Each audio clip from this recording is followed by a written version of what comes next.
En una solitaria carretera rural, en las afueras de la ciudad, una serie de misteriosas desapariciones y asesinatos en los últimos años habían dejado a la comunidad aterrorizada. Se hablaba de un asesino conocido como el viajero nocturno, quien acechaba a los viajeros solitarios en medio de la oscuridad. Los relatos hablaban de sus víctimas, cuyos coches quedaban abandonados en la carretera mientras que ellos eran arrastrados y desaparecían sin dejar rastro. En medio de la oscuridad, la carretera parecía una cicatriz sobre la tierra, retorcida y serpenteante como un camino que no llevaba a ningún lugar. Los árboles, marchitos y retorcidos, parecían arrojar sombras que tomaban vida propia en la penumbra, sus hojas resecas susurrando secretos que nadie quería escuchar.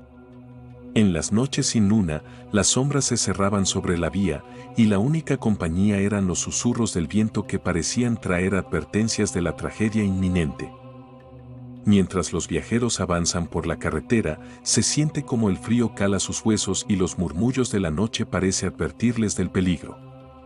Las historias de los asesinatos del viajero nocturno se esparcieron por toda la ciudad y las luces parpadeantes de coches abandonados se habían convertido en macabros faros en este oscuro sendero. La carretera misma parecía un ser consciente de los crímenes ocurridos.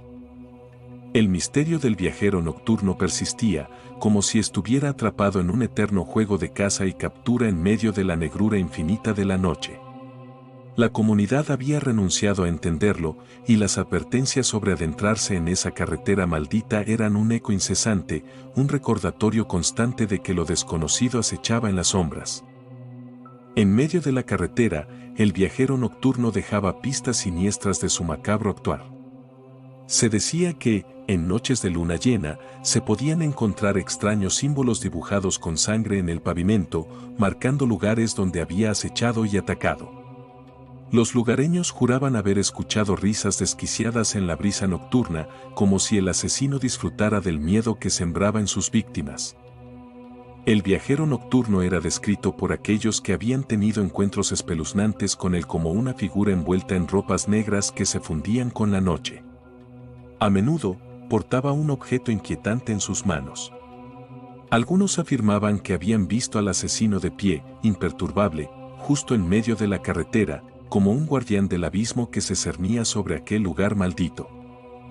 A medida que avanzaban por la carretera, encontraban coches abandonados con las puertas abiertas, como si las víctimas hubieran intentado escapar antes de ser brutalmente asesinadas. La última víctima encontrada en la carretera maldita fue Laura, una joven cuyo coche había quedado inmovilizado en medio de la negrura de la noche. Desesperada por la situación, Laura decidió aventurarse a pie. El crujir de las hojas secas bajo sus pasos parecía ser el único sonido en un lugar donde el silencio era tan denso como la oscuridad. A lo lejos, divisó una pequeña casa, una construcción antigua y siniestra que se alzaba como una trampa mortal en medio de la carretera. Se decía que el viajero nocturno utilizaba este lugar para atraer a sus víctimas, prometiéndoles ayuda, solo para llevarlas a su destino fatal.